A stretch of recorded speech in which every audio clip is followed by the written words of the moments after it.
This is Sam Sorbo. On today's show, Curtis Houck is the managing editor of Newsbusters, and he comes and talks to us about Samatha Bee's recent screeds, leftist hypnosis, and tactics for how to find the truth. Stay tuned. You're going to love this. You've heard me talk about Mike Lindell, who I adore. You know, he's the inventor of My Pillow, and how that pillow has given me a good night's sleep that I need. In fact, I never knew how good I could sleep before I had my Pillow. Mike continues to roll out new offers on his products, and the latest one is on his towel sets. Towels aren't something you think about often. I never knew what I was missing until I tried the towels just last year. Now, you have all helped build My Pillow into the incredible company that it is today, and you've trusted Mike Lindell to give you a great night's sleep. Mike's now changing the game with his 6-piece towel set. The set's made with USA cotton, making it extremely absorbent, and yet still providing that soft feel you look for in a towel. The set comes with 2 bath, 2 hand towels, and 2 washcloths, typically retailing for $109.99. But for a limited time, you can get this set for the low price of $39.99. And that's using promo code Sam Sorbo. So remember, all My Pillow products come with a 60-day money-back guarantee. You just go to mypillow.com, click on the radio listener specials to get this insanely low price of $39.99 on the towel set. You'll find deep discounts on other My Pillow products as well. So enter promo code Sam Sorbo, or you can call 800-625-5983. That's 800-625-5983 for these great radio specials. Sorbo, we've discovered, my husband and I, a great American company that supports our traditional values and also the work we're doing to rescue our culture from the lies of the left. So I want you to go check it out. It's called NutraMedics.com, NutraMedics.com. And you can find there great health and wellness products that are derived from the rainforests. I've found that they work incredibly for me. I take their melatonin. I get a much better night's sleep with that. I also take their Relax Medics and their Mood Medics, which are, I don't know what they are, but they're this natural blend of herbs, basically, and really easy to take. They actually droppers, and I just love their products, and I love what they stand for because they have a heart for this nation and they have a heart for people. And I don't know how you would have one without the other, and that's why maybe they have both. But I just love what they do. So go to NutraMedics.com, and you can actually go to sorbo.nutramedics, and that's with an X, sorbo.nutramedics.com. If you use Sorbo at checkout, you'll get a discount on anything that you purchase there. So go check it out, get a better night's sleep, get a better day, feel better about yourself. They've got a lot of great products there, including vitamins. I use them all. So trust me, it's great. NutraMedics.com. And thank you so much for listening. Hi there, Sam Sorbo here for the Sam Sorbo Show. I'm talking with Curtis Houck. He's the managing editor of Newsbusters. And we just had a very interesting conversation about how we view abortion and how we view sacrifice in life and in our culture, I should say. But I wanted to change gears, talk about Samatha Bee, maybe some more fun stuff of the ludicrous things that are happening in the news. So why don't you bring us up to date?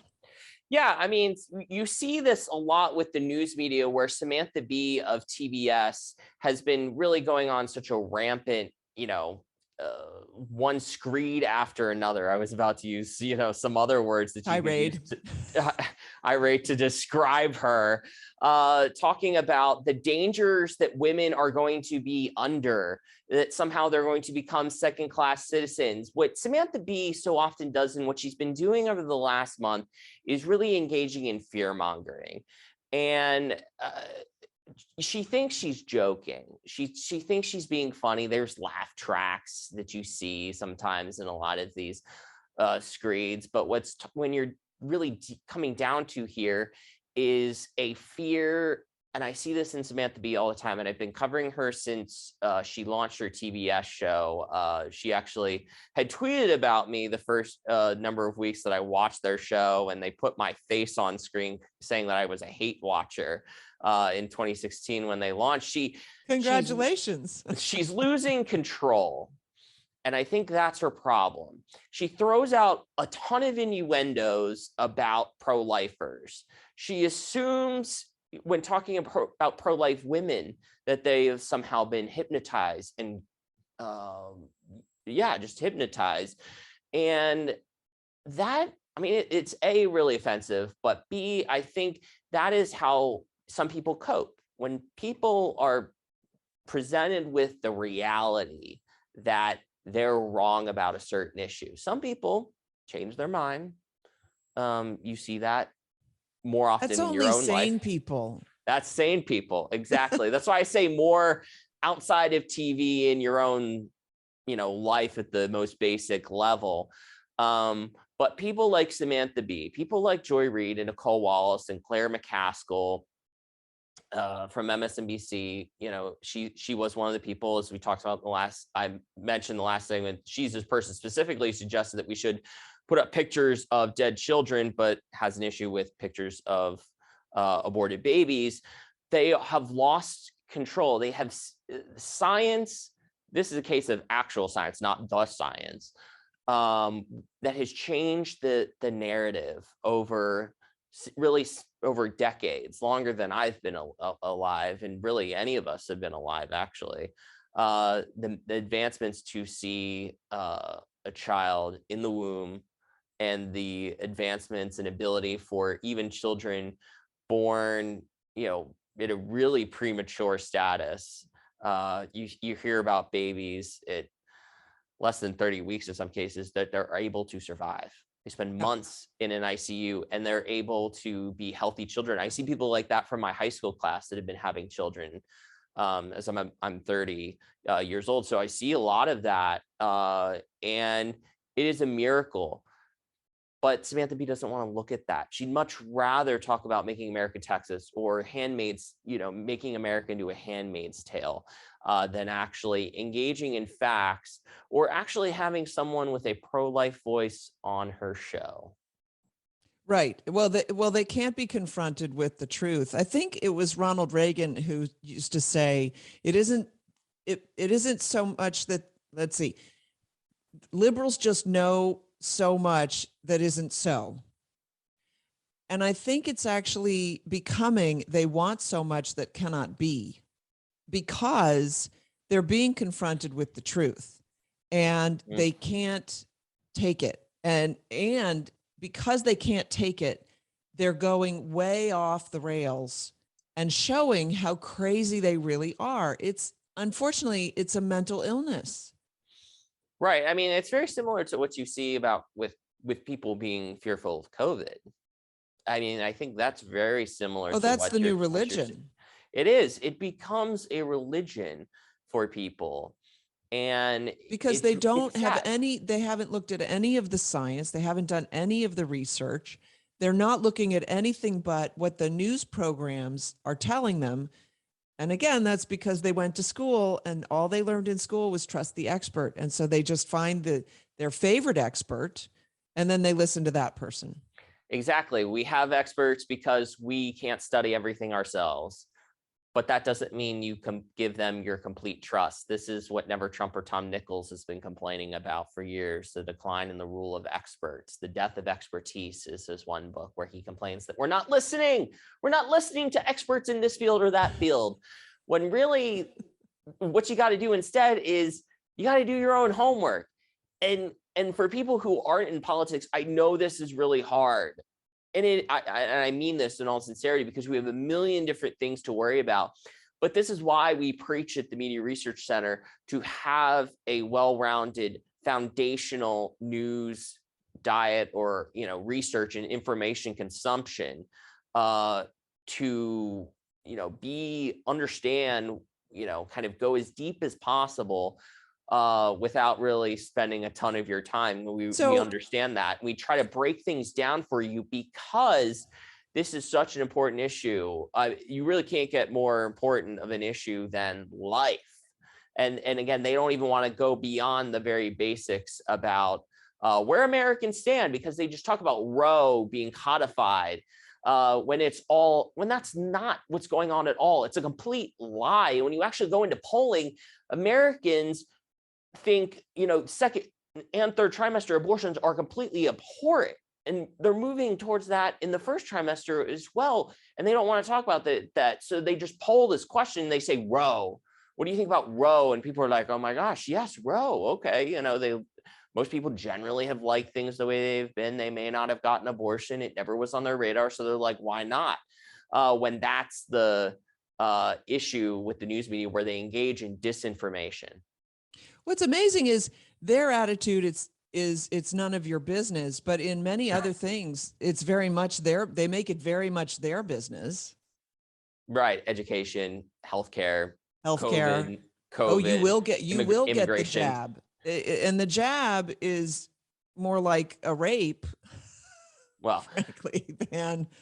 Do you know what I mean? Like, don't tell me that I can't have an abortion, but I will tell you that you have to have the jab. You know what I mean? Wear a mask on a plane, wear 2 masks on the plane. You must take in unfettered numbers of people at the border in terms of illegal immigration.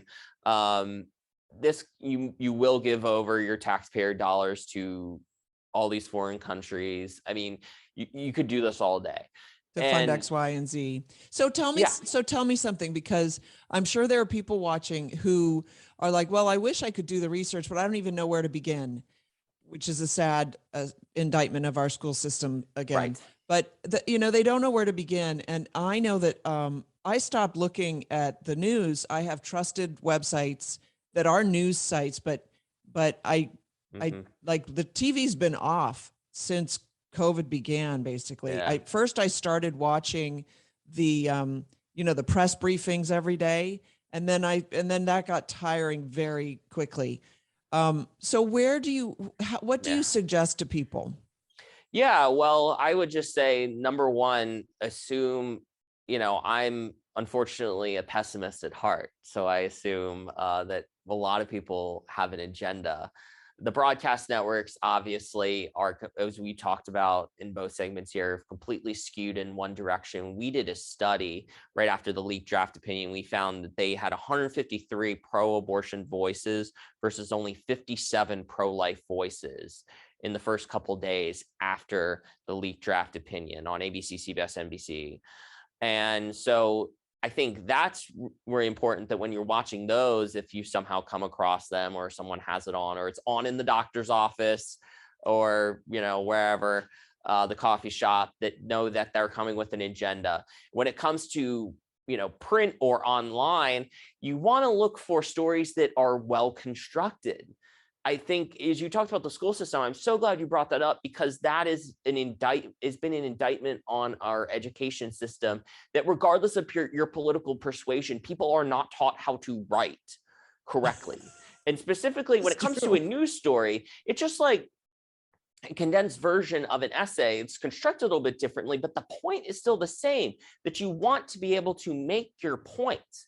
In a news story, if you're not able to come away from the first sentence or paragraph, which is called the lead in journalism, if you're not able to answer the who, what, where, when, why, and how, it's not good, right? I mean, there's some problems, at the very least, to put it charitably, when you're looking for just straight news articles about this is what happened, this is, where and when and why, and then quotes from there on out. People think of it from a pyramid, where you put the most heavy top information at the top, and then as things go down, you put lesser things. If you're reading a story and in paragraph 20, there's a fact in it that seems very important, you might ask the question, well, why is that? That's where why did they bury that fact? Exactly. And to your point, talking about honestly, if you're reading something that's 20 paragraphs long, good on you, but I wouldn't I wouldn't invest that much time. And the last thing I would just say is you're correct about having a number of websites. I'm so glad you said that too, because I mean, we want everybody to come visit newsbusters.org, but at the same time, we recognize and encourage people to visit a number of websites. We're not talking about 10, because once you get to 10 or 12, the social science, very quickly says, and if you don't realize it already, that your mind kind of starts exploding and feeling overwhelmed. Just like when you have choices about things to do, you want to have a narrow set, a couple different websites, different modes that cover different things, and then be able to kind of collate things together to get a full picture. I'm on several different feeds, and so I sign up for the emails, and if I notice that I'm not clicking on anything in that particular email from that particular sender for a while, then I just get off of it. So in that way, I collate also, but they're collating before it gets to me. And then for like general news, sometimes I just go to Twitter just to see what people are talking about, kind of thing. But you have to be careful. And Newsbusters is a great place to go and find tactful. No, what's the word I'm looking for? Even-handed journalism.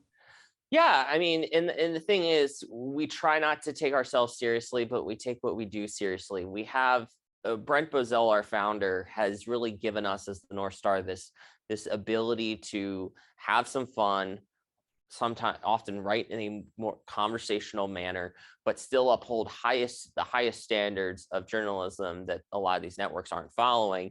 And in our website, in particular, if we're dealing with a television segment, we have unless it's like Morning Joe with like 20-minute segments where it's Joe and Mika just talk.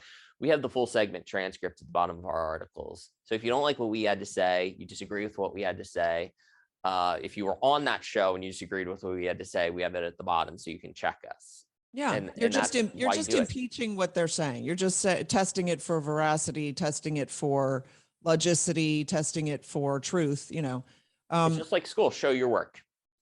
Yeah. Oh, you're that teacher. Yeah, I know, right? You know what? It's good. It's good work. You guys do great work. Curtis Houck, thank you so much for coming on the Sam Sorbo Show. Thanks, Sam.